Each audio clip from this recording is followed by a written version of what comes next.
Bab 33, Penyamun bagian 7. Ah! Galuh berteriak keras menerima setiap sayatan kuku tajam Suto. Raut muka Galuh kini berubah pucat seakan darah telah kering dari tubuhnya. Dalam dunia ilusi yang diciptakan Suto, Galuh hanya bisa pasrah menerima setiap siksaan yang Suto berikan. Galuh benar-benar lemas karena seluruh tenaga telah habis disedot oleh pohon raksasa yang melilit dirinya. Semua kanuragan yang Galuh miliki tidak ada artinya di dunia ilusi itu. Luka dan rasa sakit yang dirasakan sungguh benar. Sudah banyak robekan luka di tubuh Galuh, darahnya mengalir tiada henti membuat dia semakin lama semakin lemah. Suto dengan sengaja menyayat dada Galuh dengan kuku tajamnya secara pelan hingga rasa sakit yang Galuh rasakan begitu teramat sangat membuat darah Galuh tidak berhenti mengucur. Tangan dan kedua kaki Galuh telah Suto pasung dengan batang kayu runcing hingga tembus. Wajah Galuh juga tidak luput dari siksaan. Kini mata milik Galuh hanya tinggal satu setelah dicongkel paksa oleh Suto menggunakan kuku tajamnya. Teriakan demi teriakan terus terdengar di dunia ilusi. Melihat Suto yang begitu kejam membuat Galuh seakan melihat bayangannya sendiri. Apalagi selama ini dialah yang suka melakukan hal mengerikan seperti itu pada semua musuh. Galuh senang menyiksa, mengocorkan darah secara perlahan, membuat setiap lawan menjerit kesakitan sebelum akhirnya mati karena lemas. Siksaan seperti itulah yang paling dia senangi pada musuhnya. Ada sensasi bahagia ketika mendengar jeritan pilu lawan seolah itu adalah sebuah aspirasi yang tidak pernah puas yang menagih untuk lagi dan lagi. Seperti sebuah cermin yang memantulkan setiap apa yang ada di pikiran Galuh. Ilusi dunia memberikan apa yang selalu dan belum Galuh dapatkan dari siksaan orang lain. Namun sayang kini siksaan paling keji itu justru menimpa dirinya sendiri. Hahaha, tidak kusangka ada manusia yang memiliki keinginan membunuh semengerikan ini. Tapi kau cukup bersyukur siksaan ini menimpa dirimu sendiri. Hahaha. Suto menikmati setiap teriakan kesakitan Galuh seolah dirinya adalah sosok Galuh yang sebenarnya. Secara pribadi mungkin Suto akan muntah sedari tadi jika tidak dalam pengaruh ajian Raja Citra Kasunyian. Sungguh di luar nalar dia bertemu dengan manusia yang memiliki misteri mengerikan seperti Galuh. Ajian Raja Citra Kasunyian akan memberikan siksaan sesuai dengan hal kejam yang diinginkan korbannya kepada orang lain. Ini sangat menyenangkan. Hahaha, Galuh tertawa lemah bersamaan dengan batuk yang mengeluarkan muntahan darah merah. Hahaha, nikmati saja kematianmu anak muda, ini adalah bagian paling serunya, Suto akan mengakhiri siksaannya. Aku nantikan, apa yang, Galuh tidak dapat menyelesaikan ucapannya ketika satu jari besar Suto menusuk dadanya. Dengan pelan Suto mengkoyak semua organ dalam Galuh dan membiarkan jantung yang masih berdetak. Jantung itu Suto tarik dengan sela kuku tajam membuat Galuh mengerang keras. Jantung yang terselip di sela kuku besar Suto kini diambil dengan dua jari dan diperlihatkan kepada Galuh yang masih bernafas. Suto tertawa menikmati penderitaan Galuh yang semakin lama nafasnya semakin menipis. Galuh hanya bisa menyaksikan semua itu dengan lemas tanpa bisa berbuat apa, tapi ada sesuatu yang membuat Suto ganjil terhadap Galuh. Senyum Galuh entah kenapa tidak pernah pudar dari sejak pertama dia masuk ke dunia ilusi. Seberapa sakitnya siksaan yang dia terima senyum itu tetap terukir walau darah sudah beberapa kali membasahi bibir, seolah pemuda itu menikmati semua penderitaan yang menimpanya. Tepat di hadapan mata pemiliknya Suto menghancurkan jantung Galuh dengan dua jari besar hingga jantung itu meletup mengeluarkan darah segar, seketika dunia ilusi pun sirna membawa Suto dan Galuh kembali ke dunia nyata. Suto beberapa kali memuntahkan darah hitam dari mulut, sementara Galuh berbaring tak bergerak tidak jauh di depannya. Hahaha. Sesakti apapun kamu tetap akan mati dengan ajian Raja Citra Kasunyian. Sudah kubilang tidak ada yang pernah selamat setelah keluar dari dunia ilusi itu. Dengan memegang dada yang terasa sakit Suto tertawa menyaksikan Galuh sudah tidak bergerak lagi. Pemuda itu adalah lawan yang paling tangguh yang pernah Suto lawan hingga mampu bertahan lama di dunia ilusi. Setiap detik di dunia ilusi seperti 1 bulan lamanya. Sementara Galuh dapat bertahan selama 12 detik yang sama dengan waktu 1 tahun mengalami penyiksaan, sungguh kesaktian yang tiada tanding membuat tenaga dalam dan mental Suto ikut terkuras habis. Kini dia juga mengalami luka dalam yang cukup parah. Tingkat kanuragan yang sangat mengerikan, untung saja dia mati dengan ajian ilusiku. Gumam Suto di dalam hati. Semua sisa pengikut Suto bersorak gembira menemukan pemimpin mereka dapat mengalahkan lawan kuatnya, pemimpin hidup. Hidup pemimpin, hidup pemimpin, hidup pemimpin. Galuh, Lingga tidak percaya dengan semua kejadian di depannya, dia memperkeras tulang punggungnya mencoba bangkit untuk berdiri, dengan susah payah mendekati tubuh Galuh yang terbujur kaku. Kedua harimau kecil Galuh berlari mendekati tuannya yang tengah berbaring, mereka menggeram keras di sisi tubuh tuannya. Entah apa yang terjadi, tiba-tiba tubuh harimau kecil itu kini berubah menjadi sosok harimau raksasa sebesar gajah dengan dua taring atas menjuntai seperti pedang panjang yang tajam. Lingga mundur beberapa langkah menyaksikan hal ganjil tersebut. Si Hawk Kerer menggeram membuat semua para penyamun seketika menggigil tidak mampu bergerak. Si Bodas melompat menerkam 10 orang penyamun membuat tubuh mereka terpotong menjadi beberapa bagian. Satu lompatannya sejauh 10 depa menjadikan manusia hanya seperti anak tikus baginya. Melihat itu Suto segera melemparkan buli-buli yang dibawanya ke atas langit. Buli-buli kecil itu mengembang menjadi sebuah gentong besar yang ratusan siluman monyet dari dalamnya. Semula dari gentong itu keluar asap hitam yang semakin lama semakin membesar mengeluarkannya. Asap itu perlahan membentuk wujud seperti monyet seukuran manusia. Monyet-monyet itu melompatan ke sana kemari dan dapat berbicara.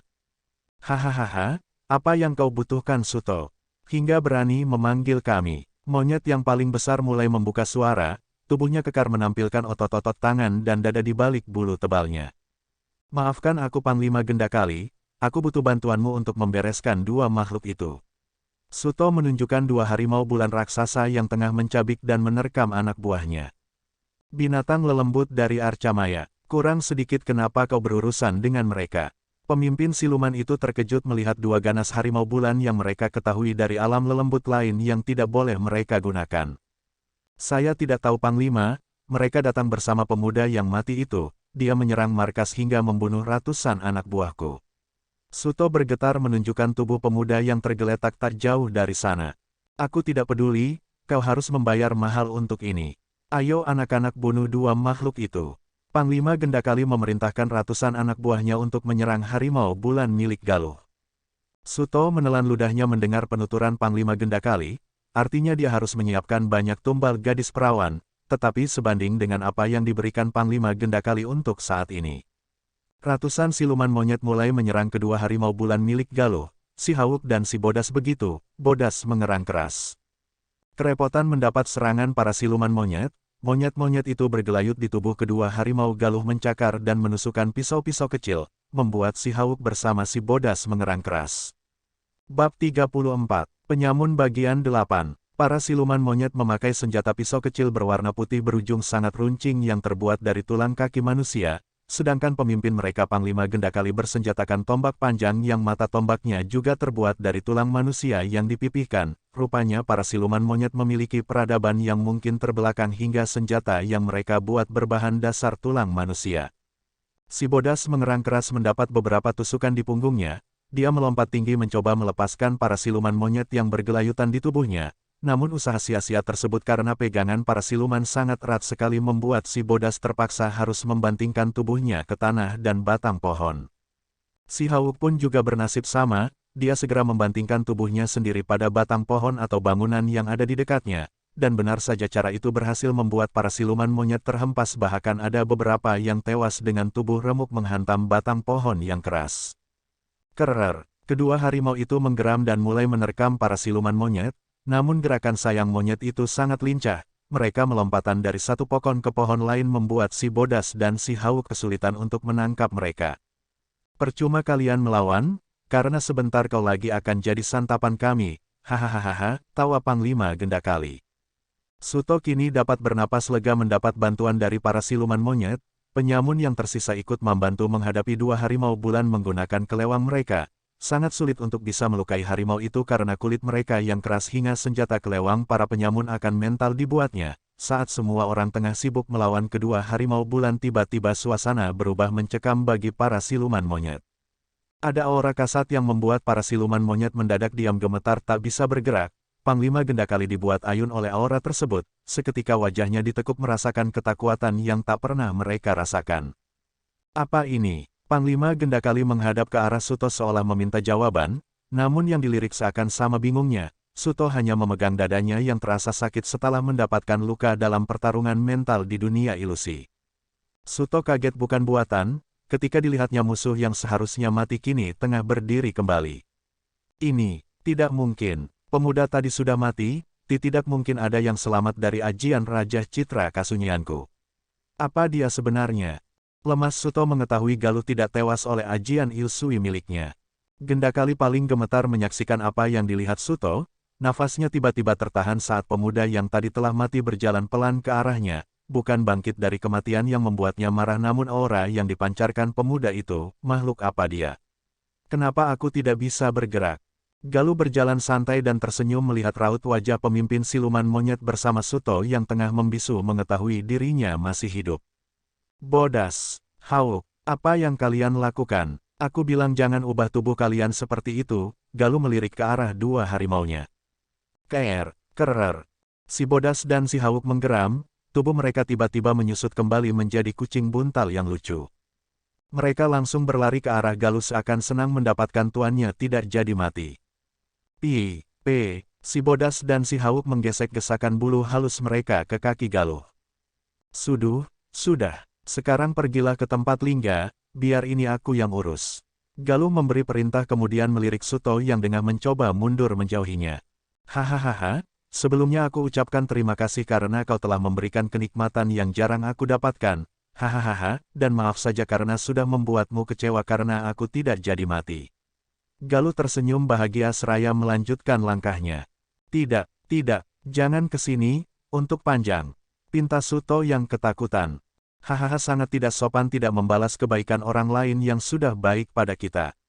Galuh tetap melanjutkan langkahnya, mungkin dia merasa apa yang dilakukan Suto padanya adalah sebuah hadiah yang membuat dirinya merasa bahagia karena telah diberi rasa sakit. Tentunya aku akan membalas kebaikanmu dengan memberi kenikmatan yang berlipat ganda. Tambah Galuh membuat Suto semakin lemas. Melihat Galuh tetap saja berjalan mendekat ke arahnya, Suto menjadi lebih putus asa. Dia menahan tubuh depan yang masih terasa sakit, kemudian segera meraih kelewang panjang di pinggangnya. Awalnya Suto ingin meminta maaf kepada Galuh, namun sepertinya pemuda itu bukan sosok yang akan mengampuni musuh seperti pendekar aliran putih sebelum membuat mereka tewas. Dengan susah payah Suto maju menyerang Galuh, kelewannya dia hunuskan dengan cepat menusuk perut Galuh, tetapi Galuh dengan mudah menghindar dan memberikan tendangan telak ke tubuh Suto. Suto lagi-lagi memuntahkan darah hitam dari mulutnya, dia kembali berdiri menawari Galuh namun pemuda itu tiba-tiba sudah ada di belakangnya. Galuh menusuk punggung Suto dengan tangan dan mulai menghancurkan setiap organ di dalam tubuhnya. Suto menjerit keras dan menimbulkan rasa sakit, kedua matanya mulai menangis darah. Saat Galuh hendak meremas jantung Suto, Suto sudah lebih dulu tewas tidak mampu menahan rasa sakit yang teramat sangat. Kenapa kau diam? Bukankah ini menyenangkan? Sungguh keterlaluan, kau pergi di saat adegan yang paling seru sewaktu-waktu lagi akan dimulai. Sungguh kecewa Galuh membuatnya, dia tidak sempat membuat Suto menikmati sensasi ketika jantungnya diremas hancur masih dalam keadaan hidup. Dengan kuat Galuh menarik tulang belakang Suto hingga lepas dari tubuhnya, Suto seketika jatuh terkulai tanpa tulang punggung. Melihat apa yang dilakukan Galuh, Panglima Gendakali membelalakan matanya lebar, dia tidak pernah menemukan makhluk yang lebih kejam dari ini. Membuat semua para siluman monyet semakin merinding ngeri jika harus berhadapan dengan Galuh. Galuh melemparkan punggung-punggung Suto ke arah penyamun yang masih hidup, membuat mereka seketika ayak. Ampun Tuan Pendekar, jangan bunuh kami berjanji akan kembali ke jalan yang benar.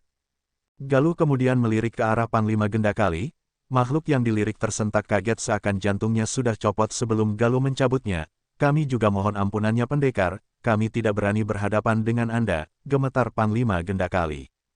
Tidak ada satupun yang berenai menatap Galuh, mereka hanya bisa pasrah menanti keputusan pendekar sakti tersebut, bagaimana Lingga. Galuh melirik ke arah temannya yang saat ini sama ketakutannya seperti yang lain, ada banyak pertanyaan di dalam benak Lingga, apakah Galuh ini pendekar aliran putih atau pendekar aliran hitam, perangnya baik tapi apa yang dia lakukan begitu kejam bahkan jauh melebihi para pendekar aliran hitam.